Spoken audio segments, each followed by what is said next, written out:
কালি তাৰ ঘৰত বহি আছোঁ, ৰ'দৰ মাজত শুই আছোঁ। তে এইফালে টিন ভাঙাৰ কিবা শব্দ আহে। তে আমি আহি কিনে এই ইয়াতে আমাৰ ঘৰৰ বাহিৰত ওলাই কিনে অলপ চাইছোঁ। চাৰ পিছত আমাৰ আপি আছিল ঘৰৰ আপিটো আমাক জোৰাই কিনে লৈ গৈছে। সিহঁতো আমাক দেখা পাইছে, দেখা পাই কিনে একো কোৱা নাই মোক। ঘৰত লৈ গৈছে, লৈ যোৱাৰ পিছত মোক চিটকাৰি মাৰি দিছে। চিটকাৰি মাৰি দিয়াৰ পিছত আমাৰ ঘৰৰ পৰা ওলাব দিয়া নাই। আগজোৰে মাৰিছে আৰু মাৰিছে আগজোৰে এই হাকিমুদ্দিনৰ তিৰিক মাৰিছে। এই হাতটো দিনটো ধৰি আছিল। আমি ক'লো যে তোমাক কোনে মাৰিছে? আগজোৰে মাৰিছে। মাৰাৰ পিছত আমি তাতে আছো। আমাৰ এই যে বোৱাৰী এটা আছে ইয়াতে, ভাতিজা বোৱাৰী, সি আহি ক'লে যে মোকো এইফালে আহি আছো। অহাৰ পিছত মোকো দাউৰাই আহিছে মাৰবা কাৰণে। তাৰপিছত আগজোৰে মানা কৰিছে যে তাক কি কৈ আছা? সেইটো মুহুৰ্দিৰ ছোৱালী হয়, সেইটো কাক কি মাৰবা যাই আছা? তাৰপিছত বোৱাৰীটো আমাৰ ঘৰত দৌৰাই কিনে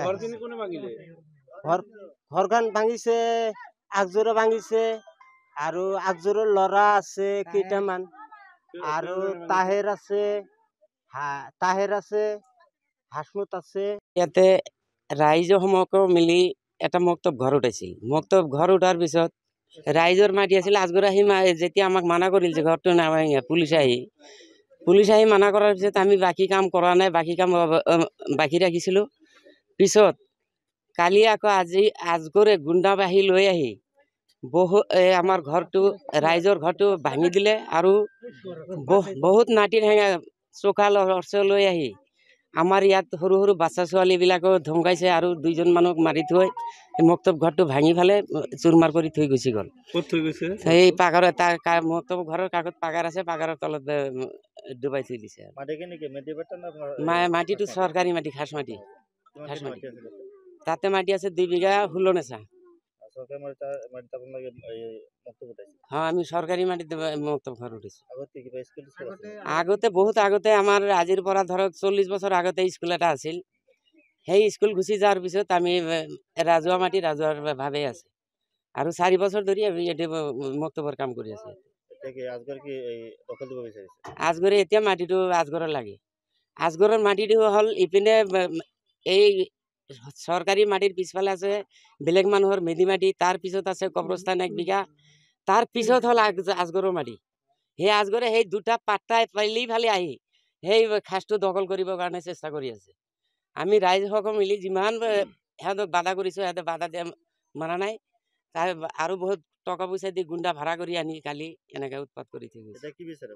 এতিয়া আমি চৰকাৰৰ পৰা ন্যায় বিচাৰো। আমাৰ ৰাজহুৱা অনুষ্ঠান হৈ থাকিব লাগে, আমি এটি বিচাৰো। আৰ ইয়াত ৰাইজে গোটেইকেইটা ৰাইজ মিলি আমি এটা মক্তব ঘৰ উঠাইছিলো। আৰু আমাৰ কবৰস্থান, এই মক্তবটো এৰি দিয়াৰ পিছত কবৰস্থানটো থাকিলে, মক্তবটো ৰাইজ মিলি অলপ চলপ পইচা তেখেতে নিজেও দিছিলে। দিয়াৰ পিছত মক্তবটো উঠোৱাৰ পিছত তেখেতে নাহিলে। সেইদিনা ৰাতিপুৱা উঠানে মাতিছিলো, অহা নাই। পিছত আহি পেলাই তেখেতে মক্তব ঘৰটো গুণ্ডা লৈ আহি পেলাই আৰু তেখেতেৰ ভাই বেষ্টা কোনোবা আত্মীয় স্বজন লগত লৈ আহি পেলাই গোটেইকেইটা ঘৰ চৰ ভাঙি একদম পাগৰত পেলাই দিছে।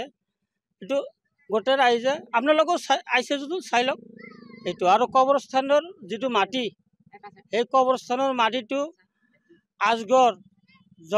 আজগৰ ছবিকুল জাগালি তেখেতৰ গোটেইকেইটা মানুহ মাটি খান্দি বিকি পেলাই খাই আছে। তেখেতৰ ঘৰো উঠাই আছে কবৰস্থানৰ ওচৰত।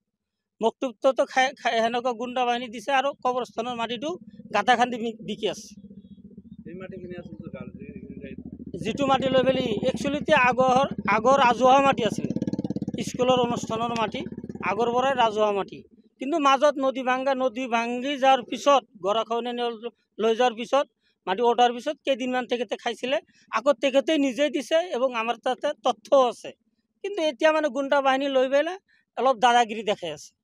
এইটো আমি আইনৰ ওচৰত আবেদন জনাইছোঁ। আইনৰ মানুহ আহি পেলাই আমাক ষ্টপ কৰিছিলে। পিছত আমাক ষ্টপ কৰাৰ পিছত তেখেতে আহি পেলাই সেই মক্তবটো, ৰাইজৰ মক্তবটো ভাঙি দিছে। সেইটো কাৰণে আইনৰ ওচৰত আমি ন্যায় বিচাৰটো খুজি আছোঁ।